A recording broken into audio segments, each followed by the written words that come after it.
Assalamualaikum warahmatullahi wabarakatuh. Perkenalkan kami dari kelompok 7 akan melakukan podcast mata kuliah sistem pengendalian manajemen. Perkenalkan, saya Artika Ratulia dengan NPM C1 C020076 akan berperan sebagai host.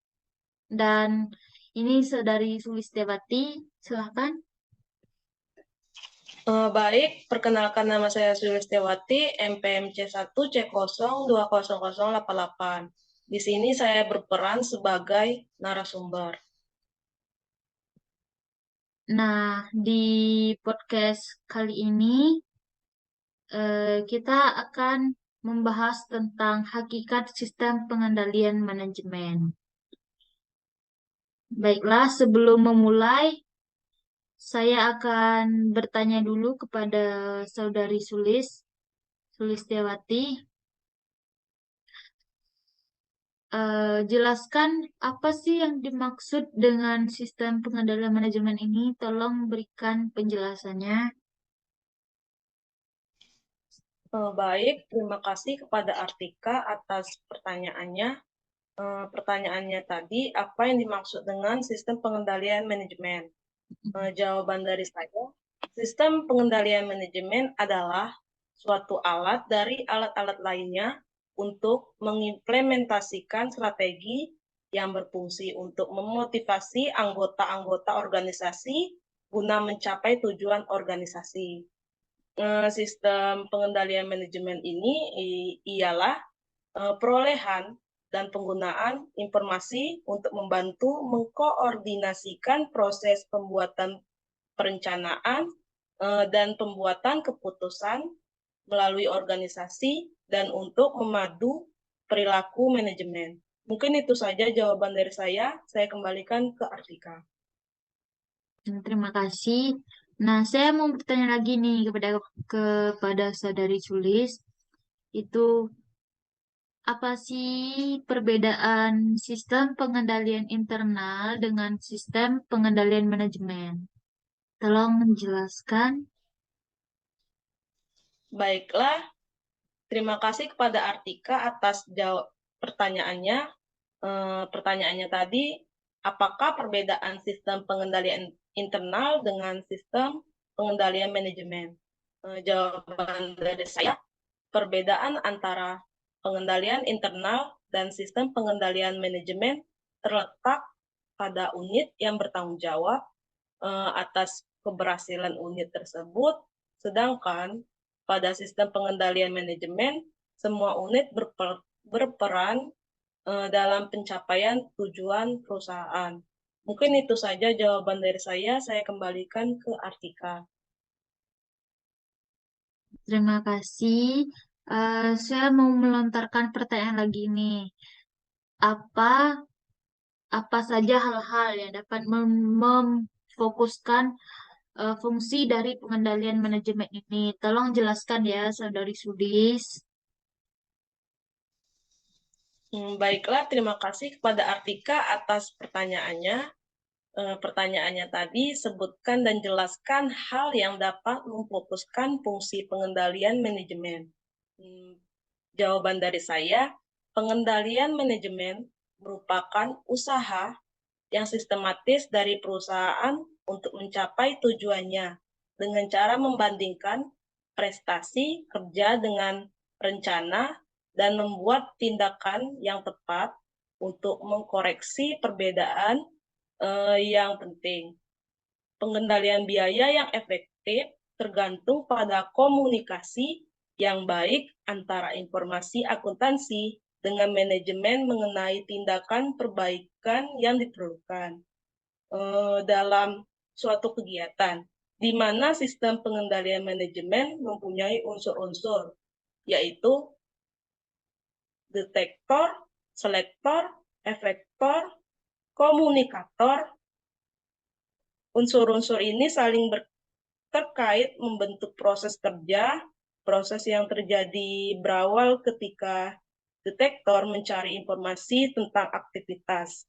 Setelah informasi diperoleh, aktivitas yang terekam di dalamnya dibandingkan dengan standar atau patokan berupa kriteria mengenai apa yang seharusnya dilaksanakan dan seberapa jauh perlunya pembenaran.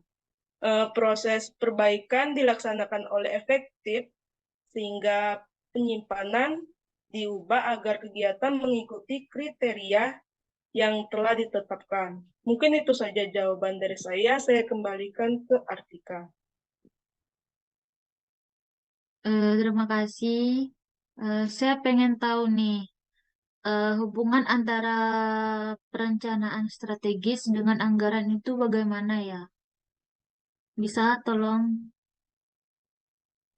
menjelaskan? Baik, terima kasih kepada Artika atas pertanyaannya. Pertanyaannya tadi, bagaimana hubungan antara perencanaan strategis dengan anggaran? Jawaban dari saya, hubungan anggaran dengan perencanaan strategis ialah yang pertama, perencanaan strategis dan anggaran menyangkut proses perencanaan. Yang kedua, perbedaan terletak pada prosesnya. Anggaran fokus 1 tahun, sedangkan perencanaan strategis di atas 1 tahun, biasanya 5 tahun. Yang ketiga, perencanaan strategis difokuskan untuk beberapa kegiatan, dan anggaran difokuskan kegiatannya cuma 1 tahun. Yang keempat, perencanaan strategis mendahului penganggaran dan memberikan kerangka dalam penggunaan anggaran.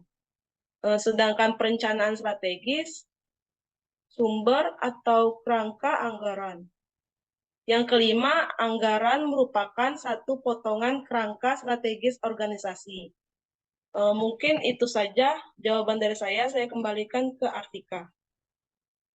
Nah, tadi kan sudah hubungan antara perencanaan strategis dengan anggaran. Nah, selanjutnya nih saya juga mau nanya, bagaimana hubungan antara strategi perusahaan dengan struktur organisasi perusahaan? Baiklah, terima kasih atas pertanyaannya, Artika. Pertanyaannya tadi, hubungan antara strategis perusahaan dengan struktur organisasi perusahaan. Strategi perusahaan ialah sebuah langkah-langkah yang akan digunakan perusahaan untuk mencapai tujuan yang diinginkan. Sedangkan strategi sendiri didefinisikan bagaimana organisasi seharusnya menggunakan sumber daya manusia untuk mencapai tujuan. Struktur organisasi perusahaan sangat memerlukan sebuah strategi untuk memberikan petunjuk untuk mengejar tujuan organisasi. Strategi yang dipahami dengan baik memberikan petunjuk pada karyawan dalam mencapai keberhasilan untuk mengejar tujuan organisasi. Mungkin itu saja jawaban dari saya. Saya kembalikan ke Artika. Terima kasih kepada Saudari Sulistiawati. Nah, untuk sesi kedua ini akan dialihkan dan dipandu oleh Saudari Sulistiawati sendiri. Silakan, Saudari Sulistiawati.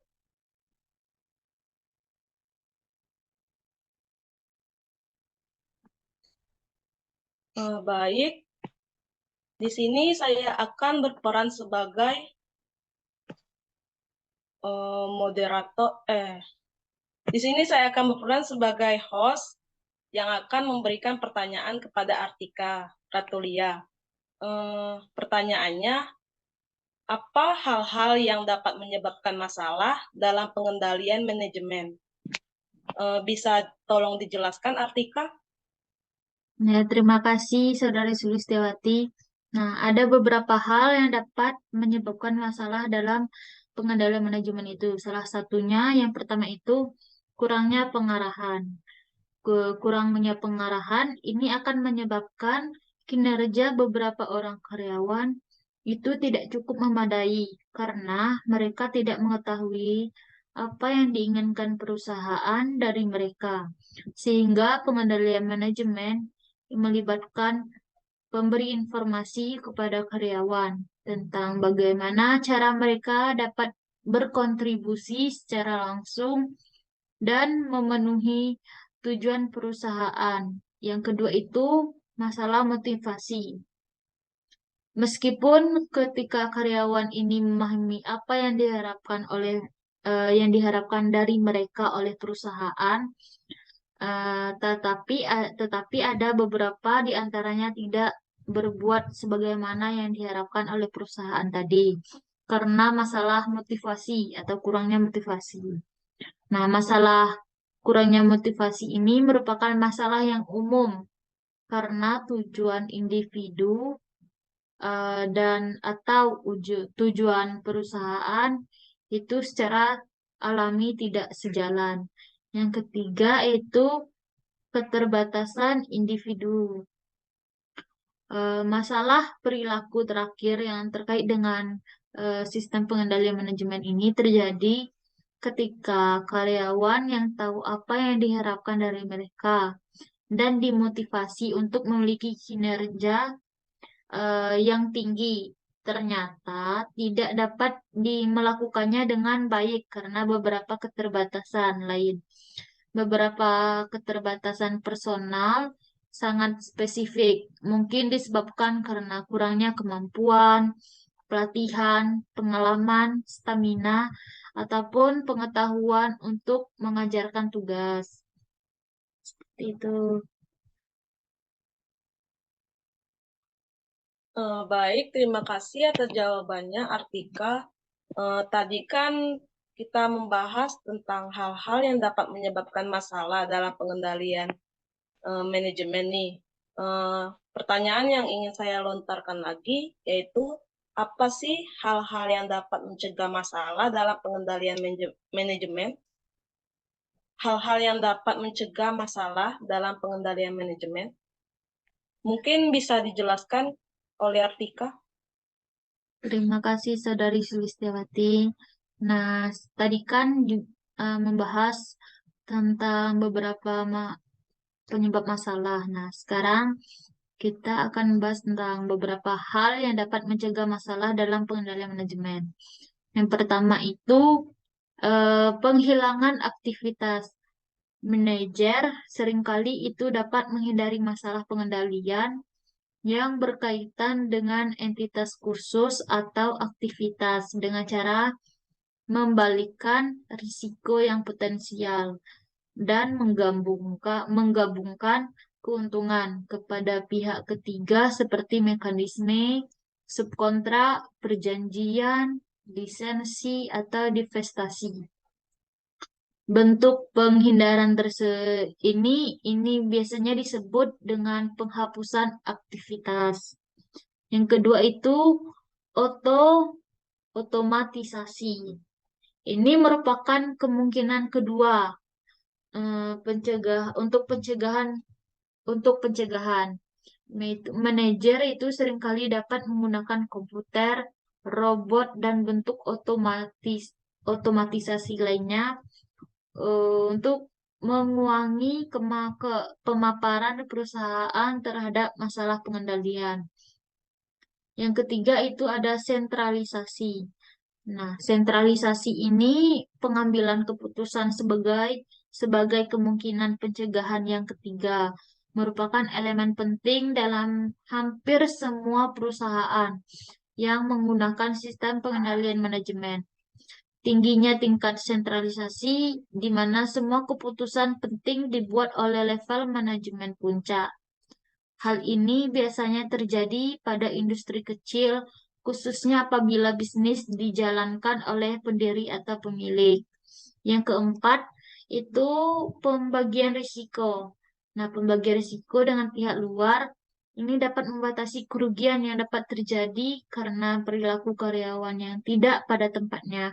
Pembagian risiko dapat dilakukan dengan memberi asuransi untuk perlindungan dalam menghadapi kemungkinan kerugian besar yang potensial dalam perusahaan yang mungkin dapat dihindari.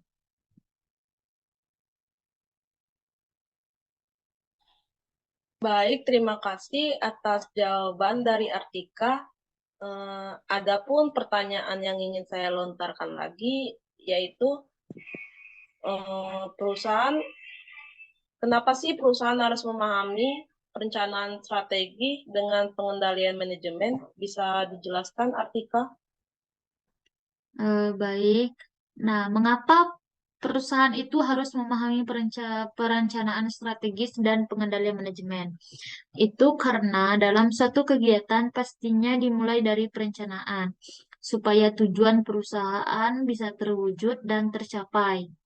Nah, untuk mewujudkan ini harus ada sistem pengendalian manajemen, yang dimana kita tahu bahwa sistem pengendalian manajemen ini adalah sesuatu yang mewujudkan pengendalian perusahaan yang dikelola. Tujuan perusahaan inilah yang akan menjadi pedoman sistem pengendalian manajemen, supaya hasil akhirnya pun dapat secara efektif dan efisien. Dan hal ini penting dilakukan karena untuk menjamin apa yang sudah dilakukan sesuai dengan apa yang sudah direncanakan.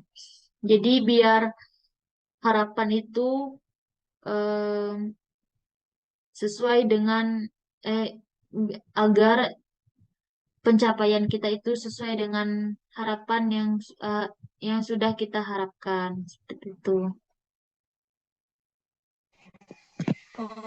Baik, terima kasih kepada Artika atas jawabannya. Tadi kan kita membahas tentang perusahaan harus memahami perencanaan strategi dan pengendalian manajemen nih.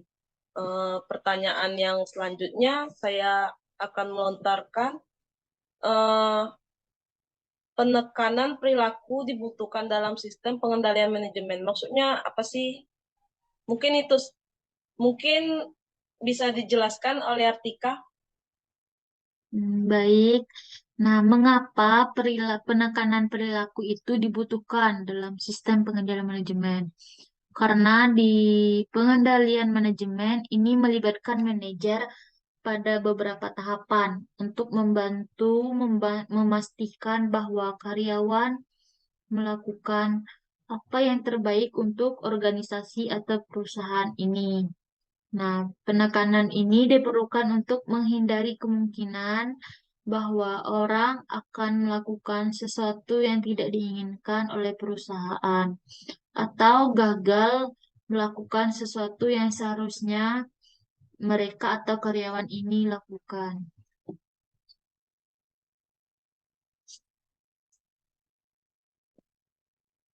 Baik, terima kasih atas jawabannya, Artika.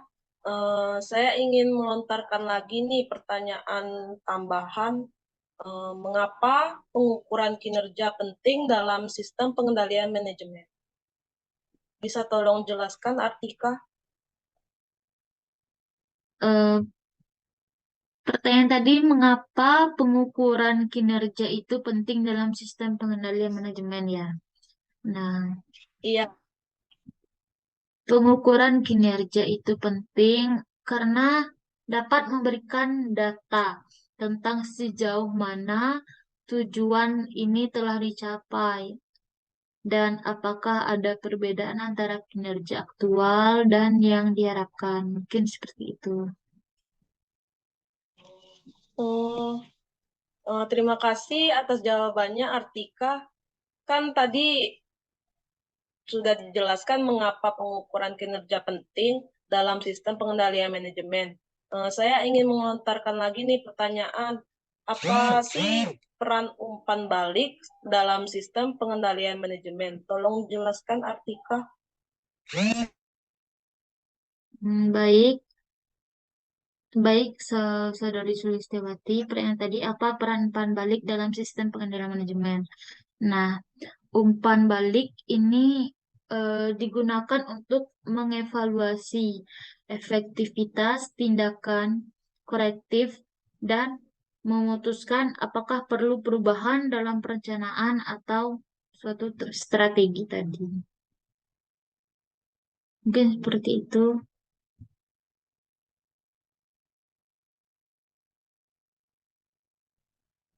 Baiklah, saya ingin melontarkan pertanyaan tambahan lagi nih. Apa apa dampak perubahan lingkungan eksternal terhadap sistem pengendalian manajemen? Bisa tolong jelaskan, Artika?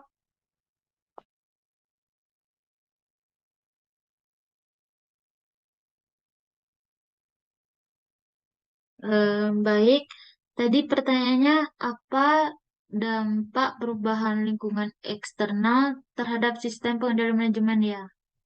Nah, perubahan lingkungan Ya. eksternal ini, perubahan lingkungan eksternal ini dapat memerlukan penyesuaian dalam rencana dan strategi karena mempengaruhi pengukuran kinerja dan memicu tindakan korektif.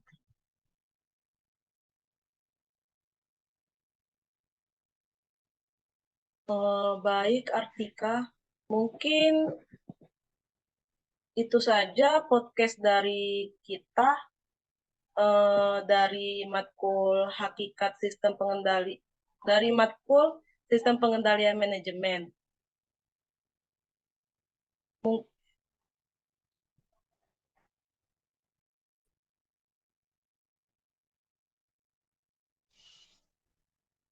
saya akhiri. Wassalamualaikum warahmatullahi wabarakatuh. Waalaikumsalam warahmatullahi wabarakatuh.